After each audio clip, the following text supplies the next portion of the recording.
Hallelujah. सभी को जय मसीह की।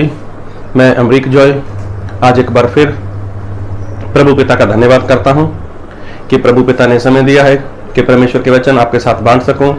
आप मेरे चैनल को सब्सक्राइब कर लो, साथ में जो बेल आइकन है उसको टच कर लो ताकि आने वाले वीडियो का नोटिफिकेशन, उसकी जानकारी आपको तुरंत मिलने पाए और आप मेरे साथ इस वीडियो के अंत तक बने रहें। आप एक विश्वासी हो सकते हो, आप एक प्रभु के दास हो सकते हो। दास बोले तो पास्टर। लेकिन क्या मसीही लोगों को एक दूसरे के साथ बैर करना चाहिए? क्या मसीही लोगों के साथ मसीही लोगों को एक दूसरे की निंदा करनी चाहिए? क्या मसीही लोगों को एक दूसरे के खिलाफ जाना चाहिए? जी हाँ, ये सारे मेरे सवाल हैं और जहां तक मैं जानता हूं, अगर मैं आपको बोलूं आप कमेंट करो और क्या कहना चाहते हो आप, तो आपका उत्तर होगा नहीं। मसीही लोगों को एक दूसरे के खिलाफ नहीं जाना चाहिए, एक दूसरे के विरोध में नहीं बोलना चाहिए, एक दूसरे की निंदा नहीं करनी चाहिए और भी। लेकिन क्या ऐसा हो रहा है? ऐसा नहीं हो रहा। जानते सभी हैं कि ऐसा नहीं करना चाहिए, लेकिन ऐसा नहीं हो रहा। इसका कारण क्या है? क्यों नहीं हो रहा? क्यों आज एक विश्वासी को चर्च जाने से रोका जाता है? क्यों एक विश्वासी को किसी दूसरे पास्टर की संगति में जाने से रोका जा रहा है? क्यों एक विश्वासी को किसी दूसरे पास्टर के पास जाकर प्रार्थना करवाने से मना किया जा रहा है? क्यों? तो ऐसे बहुत सारे क्यों है। क्यों है ऐसा?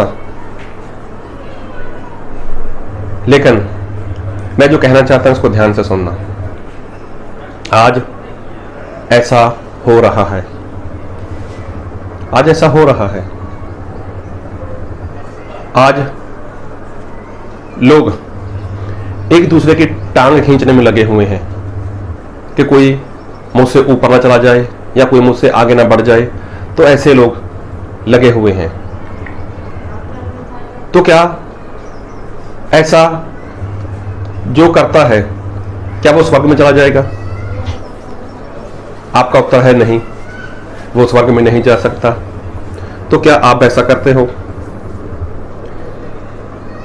क्या आपके साथ ऐसा होता है? अगर आपके साथ ऐसा होता है तो फिर जो करता है तो उसका क्या होगा? खैर छोड़ो। हम जो आज वचन सीख रहे हैं, आज जो बात कर रहे हैं, इसको ध्यान से सुनना। एक बार प्रभु यीशु ने अपने चेलों में से एक चेले को बोला और उसको क्या बोला? मत्ती रचित सुसमाचार उसका 16 अध्याय उसके 18 वचन। और मैं भी तुझसे कहता हूं कि तू पतरस है और मैं इस पत्थर पर अपनी कलीसिया बनाऊंगा और अंधलोक के फाटक उस पर प्रबल ना होंगे।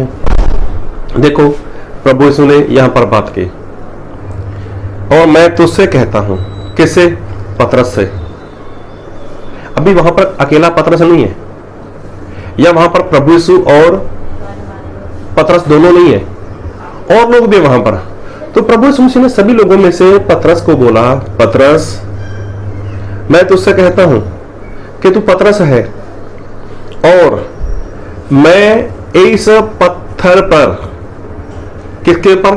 इस पत्थर पर, मतलब पत्थर की बात कर रहे हैं। मैं इस पत्थर पर अपनी कलीसिया बनाऊंगा। किसकी?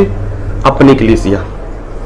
जी हाँ, प्रभु यीशु ने इस बात को ध्यान से सुनना। कई लोग सुनने में और समझने में गलती कर रहे हैं।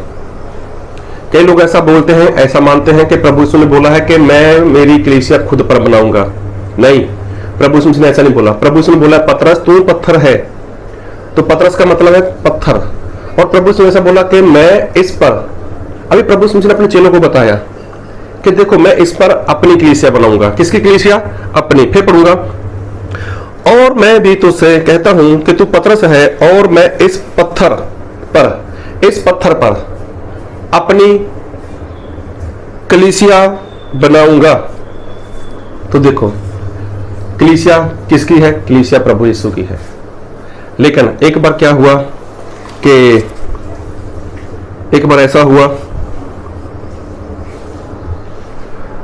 कि प्रभु यीशु मसीह का एक चेला था जो प्रभु यीशु मसीह के पास आया और उसने क्या बोला? हम पढ़ेंगे मरकुस उसका 9 अध्याय उसके 38 वचन से। तब यूहन्ना ने उससे कहा, हे गुरु, हमने एक मनुष्य को तेरे नाम से दुष्टात्माओं को निकालते देखा और हम उसे मना करने लगे क्योंकि वह हमारे पीछे नहीं हो लेता था। यीशु ने कहा, उसको मत मना करो, क्योंकि ऐसा कोई नहीं जो मेरे नाम से सामर्थ का काम करे और जल्दी से मुझे बुरा कह सके, क्योंकि जो हमारे विरोध में नहीं वह हमारी ओर है। जो कोई हमारे विरोध में नहीं वो हमारे साथ है। तो वहां पर ऐसा हुआ, एक इंसान था कि जिसने प्रभु यीशु के नाम से वो दुष्ट आत्मा निकाल रहा था। तो वहां पर प्रभु यीशु के चेले पहुंच गए और उन लोगों ने उस इंसान को जो प्रभु यीशु के नाम से दुष्ट आत्मा निकाल रहा था उसको धमकाया, उसको डांटा, हे तू ऐसे कैसे कर सकता है? तू कौन सा हमारे साथ चलता है? देख, हमने पर सब कुछ छोड़ दिया, प्रभु यीशु के साथ चलते हैं, प्रभु यीशु मसीह के पीछे चलते हैं, लेकिन तू तो हमारे साथ चलता नहीं है, तू तो प्रभु यीशु मसीह के पीछे रहता नहीं है, तो तेरा कोई हक नहीं है, तेरा कोई अधिकार नहीं है कि तू दुष्ट आत्मा निकाले। तो देखो, इन लोगों ने प्रभु यीशु को आकर ये बात बताई कि हमने किसी ऐसे इंसान को डांटा। तो प्रभु यीशु ने बोला, ऐसा क्यों करते हो? अरे जो कोई मेरा नाम लेकर करता है वो अच्छा करता है, मेरे नाम से दुष्ट आत्मा निकालता है, किसी को शैतान की गुलामी से आजाद करता है, वो अच्छा करता है। लेकिन जो हमारे विरोध में नहीं वो हमारे पक्ष में है। लेकिन यहां पर चेलों को बुरा क्यों लगा? क्योंकि ये चेले चाहते थे कि ये सारा काम हम करें। अभी देखना, आज ज्यादातर ऐसा ही है। आज एक कलीसिया वाला, एक चर्च वाले दूसरे चर्च वाले को बुरा बोलते हैं, उसकी निंदा करते हैं, उसके खिलाफ हो जाते हैं। क्यों? क्योंकि उन लोगों ने अपनी अपनी मंडली बना ली, अपनी अपनी कलीसिया बना ली, और उनकी कलीसिया, उनकी मंडली के अपने अपने कानून हैं। लेकिन प्रभु यीशु ने बोला है कि कलीसिया मेरी होगी, कलीसिया मेरी होगी, मंडली मेरी होगी, और मैं उसको पतरस के ऊपर बनाया है। तो क्या आज जितनी सारी हम कलीसिया देखते हैं, जितनी सारी मंडली देख रहे हैं, तो क्या सारी कलीसिया वो प्रभु यीशु की है? क्या सारी मंडली वो प्रभु यीशु की है? नहीं, वो किसी न किसी सेवक की है, वो किसी न किसी पास्टर की है, जिस कारण ज्यादातर सभी लोगों में फूट दिखाई देती है, सभी लोगों में कुछ ना कुछ गड़बड़ी दिखाई देती है, और सभी लोग एक दूसरे का विरोध करते हैं, एक दूसरे की निंदा करते हैं। उनको ये नहीं होता हर किसी का भला हो रहा है। कोई अपने गुनाह, अपने पाप को मानकर छोड़कर बपतिस्मा लेकर प्रभु यीशु के राज्य का वारिस हो रहा है, तो हमें आनंद करना चाहिए, हमें जश्न करना चाहिए। तो कोई इस बात से खुश नहीं है कि प्रभु यीशु ने किसी को ऐसा चिन्ह चमत्कार करने का वरदान दिया है, प्रभु यीशु उसका इस्तेमाल करते हैं, तो उसको उस बात में आनंद करना चाहिए। लेकिन नहीं, वो इस बात में आनंद नहीं करता, वो इस बात में दुख होता है। अरे इसका उपयोग होता है, मेरा उपयोग नहीं होता, ये ऐसा है, ये वैसा है। लेकिन होता क्या है? ज्यादातर मसीही लोगों में फूट दिखाई दे रही है। उसका कारण यही है कि सभी लोग अपनी अपनी मंडली बनाकर बैठ गए, सभी लोग अपनी अपनी कलीसिया बनाकर बैठ गए।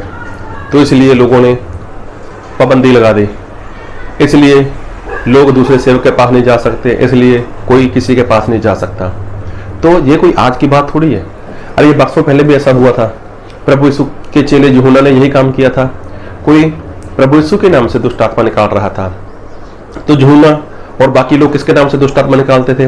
वो भी तो प्रभु यीशु के नाम से दुष्ट आत्मा निकालते थे। लेकिन इनको देखो बुरा लग गया, तू क्यों ऐसा करता है, हम करेंगे, तू क्यों ऐसा कर पाए, अरे हम करेंगे ना, तू कौन सा ऐसा करता है, तू कौन सा वैसा करता है, तू कौन सा यीशु के पीछे चलता है।